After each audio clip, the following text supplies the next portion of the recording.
I woke up that Saturday morning to the sound of muffled whimpering. At first, I figured it was the TV in the living room, maybe one of those emotional commercials with a sad dog and a piano soundtrack playing on low volume.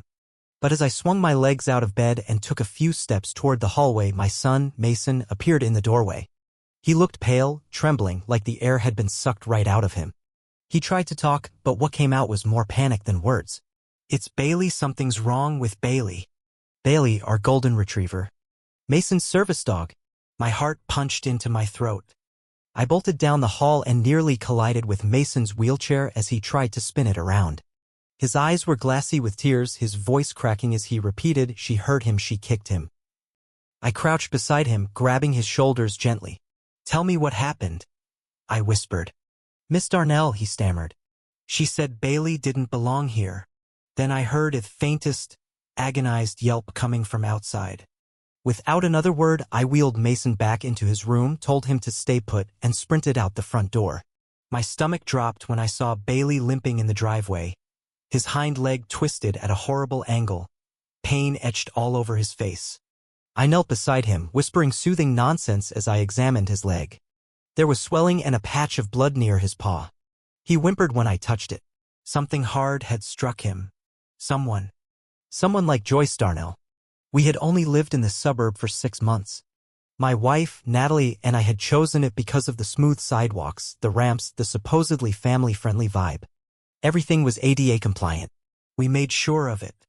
The HOA was strict, sure, but the realtor had said service animals were allowed, no breed restrictions, no red tape. And Bailey? He wasn't just a pet, was a lifeline for our son. Mason had cerebral palsy and occasional night seizures. Bailey could detect them. He retrieved things, helped Mason emotionally and physically. And now he was hurt. Badly. Inside, Mason was sobbing. She said he's not allowed, she kicked him so hard. I wrapped Bailey in a blanket and carried him to the car. As Mason cradled the dog's head in the back seat, whispering reassurances, I marched across the street to the 2-story home with the manicured hedges and flower pots. Joyce Darnell. The so-called neighborhood watchdog, self-appointed enforcer of every nitpicking rule in the HOA book. I'd seen her many times with a clipboard and a judgmental stare, slipping warning letters under doors, measuring lawn edges, counting how long trash bins sat curbside. She never approached us. Just watched. I rang her doorbell twice. No answer. Maybe she was hiding, or maybe she didn't have the guts to face what she'd done. No time to waste. I hurried back to the car and drove to the animal hospital. Mason, still crying, explained that he and Bailey had been on the front lawn enjoying the morning sun. Joyce had approached, barking about a new rule requiring all dogs, even in fenced yards, to be on leashes. Mason had tried to explain that Bailey was a service animal, not just a pet. She said I was using my disability as an excuse, he choked out. Then Bailey had barked defensively, not aggressively, and Joyce lashed out with a kick. I clenched the steering wheel so hard my knuckles cracked. At the vet, X-rays confirmed Bailey's leg was sprained. There were bruises on his ribs consistent with a strong kick. The vet, Dr. Lamb, looked furious. "This wasn't an accident," she said. "You need to file a report." Back home, a few neighbors gathered, drawn by the commotion. An older man named Greg asked how Bailey was doing. A younger mom, Elise, offered her sympathy. They all looked worried. "Joyce has been on a warpath," Greg murmured. "Tried to confiscate my neighbor's cat last week." The support was kind, but no one seemed eager to challenge her directly. That only deepened my sense of isolation. Natalie got home from work in a fury. She immediately began poring through our HOA documents. The rules were clear: service animals were exempt from restrictions. Joyce hadn't just broken a guideline, she'd assaulted a service dog and, by extension, our son. We called the police. Officer Marcus Reyes arrived within the hour. He was a serious, no-nonsense guy who took detailed notes as Mason recounted the event. His expression darkened the more he heard. He explained that harming a service animal was a serious offense, potentially a felony. I spent the afternoon knocking on doors. Most people hadn't seen anything. But when I reached the house of the Monroe family, I struck gold. They had a security camera aimed at the street. "Mrs. Monroe hesitated but allowed me to view the footage. It was grainy, but there it was, Joyce confronting Mason. her silhouette jerking forward, her foot extending. Bailey recoiling in pain. I copied the footage to a flash drive and raced home. Natalie and I sent the video to Officer Reyes immediately. Less than an hour later, he called. "This changes everything," he said. "We need you at the station tomorrow to make a formal statement." The next day, we brought Mason and Bailey, who still limped but seemed slightly better. Officer Reyes, along with a female officer named Sandra Callahan, took our full statements. We handed over the flash drive.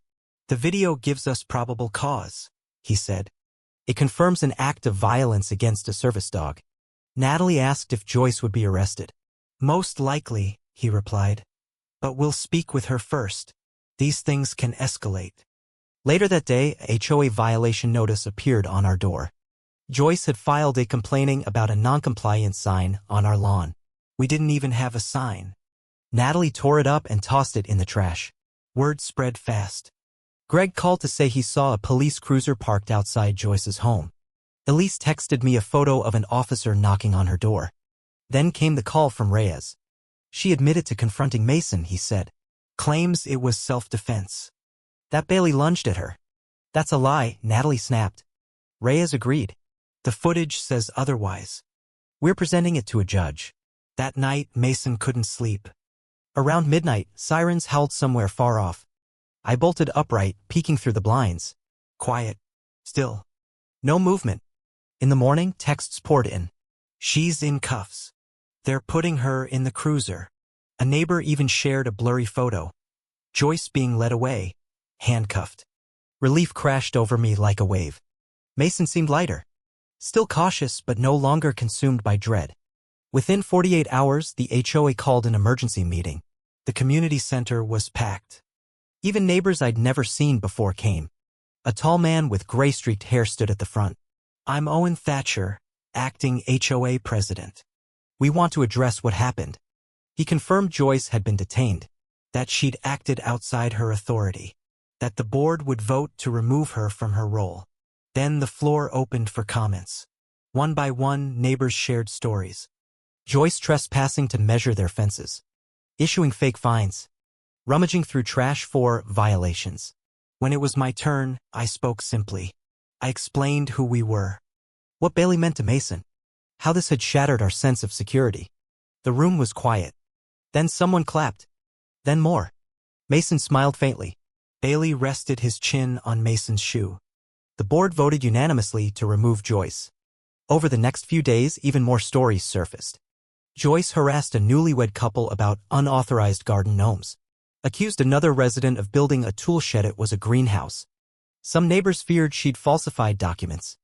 Officer Reyes called again. Joyce had posted bail but was under strict orders not to contact us or return to the neighborhood. A week later, her house had a for sale sign out front. Her court date came. Natalie stayed with Mason while I attended. Joyce looked smaller. Defeated. Her attorney claimed she acted out of fear. The footage showed otherwise. No provocation, just cruelty. I testified, describing the trauma Bailey's injury had caused Mason. The judge didn't need convincing. Joyce was fined, ordered to pay Bailey's medical bills, and sentenced to community service seat and animal shelter. Poetic justice. The neighborhood changed after that. There was a barbecue. Greg brought cookies. Elise offered to watch Mason if we needed. Strangers became friends. Bailey healed. Mason smiled more. The new HOA board revised its rules. Added guidelines for accessibility. No more loopholes for bullies to exploit. Even the media caught wind. Headlines dubbed it the Service Dog Showdown. Dramatic but effective.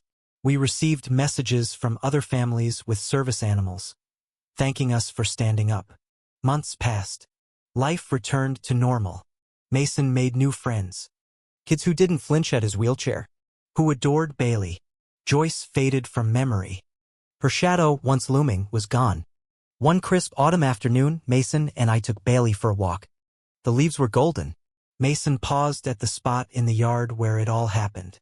He looked at me and said softly, I'm glad we stayed. I ruffled his hair. Me too, buddy. As we walked, a neighbor waved from across the street. Mason asked if we could take Bailey to the community's fall festival. That evening, Natalie returned home, smiling as she saw us all together. We had dinner just the three of us, plus Bailey curled by Mason's chair. Felt right. Whole. I'd never wanted to be the center of a neighborhood scandal. But if standing up meant protecting Mason and Bailey, I'd do it again. Cruelty tried to take root here, but compassion pulled it out by the roots. And in its place, something stronger grew. A community. A bond. A future.